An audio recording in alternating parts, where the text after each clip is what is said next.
not facetious. It's if you walked into the facility that I just walked into and had the grand tour that you were given, gentle listener and watcher at home. I was saying to Joe before we went, like he's got this new to me. I don't know how long you've been here, since October, you said. Yeah. But it's a paradise. It's a, fuck the term man cave. This is like man empire. You walk in and it's like walking into Joe's head. It's everything he loves under one fucking roof. And I said it to him before, like you did this with your mouth. Like you talked yourself into this. It's very strange. Isn't that awesome? Yeah. But I mean, I know you've got a zillion things that you do, but like even in the world of like the MMA stuff, that's still your mouth. It's always your fucking mouth that is taking you from where you started till now.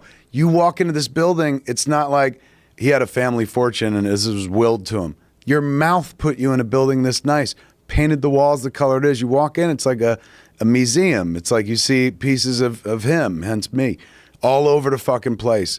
That's all out of your mouth. If anybody's watching or listening at home, teetering on the verge of like, I wonder if I should do a podcast, send them a snapshot of that fucking room where you can launch bow and arrows for 45 yards. They'll start talking. Well, I think if you're interesting at all, you should do a podcast. Fuck like yeah. it can be a way to make a living. There's enough people.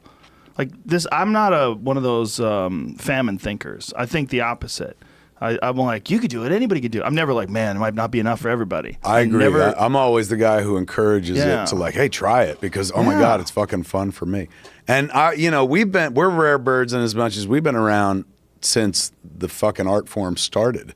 Like you've been doing podcasts since a minute after a podcast began. Corolla started first. He was the guy I predate Corolla. Yeah, well, yeah, for sure. But you're in the first 5 years. You were, well, what year did you start? I started, we just celebrated last year was our 10th anniversary of Smodcast, so we're now year 11. So count back from now is 2007? Yeah, that's a couple of years. When did you begin? I think 2009. I think it was within 2 years of the Big Bang. When I jumped in, it was Leo Laporte doing This Week in Tech, and I think he still does that. And the Happy Tree Friends, and that was like the Apple podcast top 5. And then me and Scott started with Smodcast, and then later on we added a bunch of stuff. But getting in within the first 2 years, like we happened, and then right on the heels of us, Adam was on the radio, and then the radio job went away. And what year was that where Adam went to podcasting? I got to be 2000. If we started Smodcast 2007, we start February 2007. Either he loses the radio gig in 2007 and moves to podcast, or it happens in 2008. But it was in that neighborhood. Yes, and he was the model for a lot of folks now, like Ralph Garman, the guy that I do Hollywood Babble on. I love Ralph. Ralph's amazing. He was let go by K-Rock earlier this year or later. Yeah, like at the end of last year, right before Christmas. And so he too moved into a kind of online world. It can sustain a motherfucker if you got enough people who care about guy. you. Yeah. Ralph's a very The smart. Ralph Report is his show. I like him a lot. He's a good dude. Very good dude. But I've always liked talking to him at K-Rock. When you go to K-Rock, that's how our friendship began. You sit there doing the show, and then afterwards, like I was a cigarette smoker in those days, and we'd sit there out in the parking lot and smoke. And slowly, like I remember I came in once to K-Rock just to announce like, hey, I've rented a theater on Santa Monica Boulevard, and we're calling it Smodcast, and we're the world's first live podcasting theater, and we're gonna do podcasts there and stuff. And so Ralph was listening; he's right there.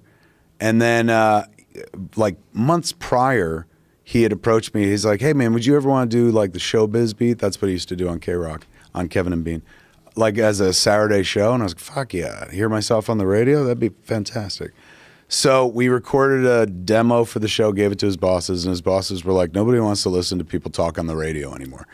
And so it died there, just like how years ago things died when you couldn't get past a gatekeeper who was like, we don't want your shit. Was this after the talk radio station in L.A. went under? Yes. Okay, so they probably were like, they got burned on that. It didn't work. And they were just, like, K-Rock was reading the tea leaves, which was like, people don't want to hear people chat. They just want to play music. We're competing with satellite radio. Now we're competing with streaming music, where it's like They don't have to wait 15 minutes to hear a song. They had some good shows, though. Like Conway and Steckler, that was a really good show. Yeah. They were great. There's a bunch of really good shows. But we had tried that. It was called Showbiz Beat. And then months later when I was in there going like, yeah, I'm opening this podcast theater. Afterwards in the parking lot, grabbing the post-show smoke, Ralph was just like, hey, would you ever want to try that radio show at that theater? And I was like, fuck yeah, you want to do it as a podcast? And he was like, yeah, let's try it out. And so I was driving home and I texted him at a light. I said we could call it Hollywood Babylon. There was an old book called Hollywood Babylon that was about like gossipy stories about Hollywood people and stuff. But we spelled it, of course, differently and stuff. And that's what I brought to Babylon. Other than that, Ralph built that entire thing. And then my job became to sit next to him and react to the news, that's why I love that podcast so much, because as you can tell, I fucking love the sound of my own voice, and I wind up talking. On Smodcast, I would lead. On Jay and Silent Bob Get Old, which is really about Jason Mewes, I wind up talking a bunch. But with Babylon, I get to sit there while he's the main act, and I'm, the second banana. Right. It's nice to be able to top and bottom in the world of podcasting. Like, it gives you a place to go. If I'm topping all the time, right, then I'm talking about my thoughts and what I believe in, and these are the experiences I've had, and people are interested in that.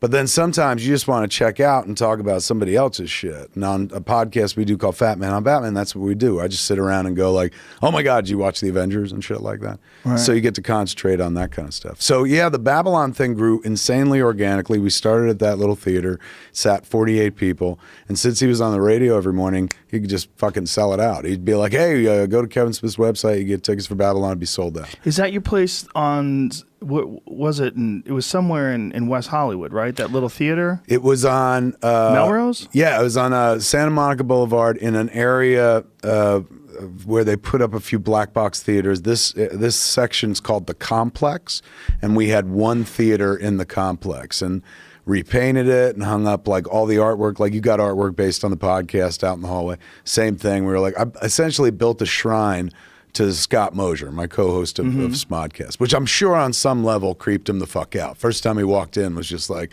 he wants to wear my skin, And so the idea was we're going to do nothing but Smodcast here.